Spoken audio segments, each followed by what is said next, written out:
لو ناوي تقدم أو تقدم لوالدك أو والدتك في حج القرعة السنة دي، راجع الشروط كويس جدا، لأن غلطة واحدة في البيانات أو التقديم ممكن تلغي طلبك بالكامل. هو التقديم هيبدأ إمتى؟ ومين اللي مسموح ليه يقدم؟ وكام المبلغ المطلوب بعد الفوز؟ التفاصيل المرة دي فيها شروط مهمة جدا. أولا، باب التقديم هيفتح ابتداء من يوم الأربعاء 12/8 ومستمر لحد يوم الخميس 27/8/2026، وده من خلال أي اسم شرطة أو مركز شرطة، أو من خلال بوابة وزارة الداخلية. وكمان التسهيل من خلال الاتصال برقم 02 27 98 3000.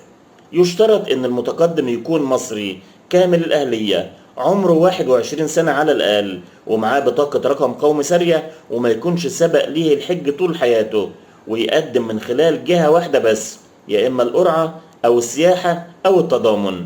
الطلب لازم يتضمن الحالة الصحية بالتفصيل، وفي فئات ممنوعة صحيا طبعا، بينها مرضى الفشل الكلوي والمحتاجين للغسيل، والحالات المتقدمة من أمراض القلب والكبد والرئة والسرطان النشط والزهايمر المصحوب بالخرف والحمل الخطر والأطفال اللي أقل من 12 سنة.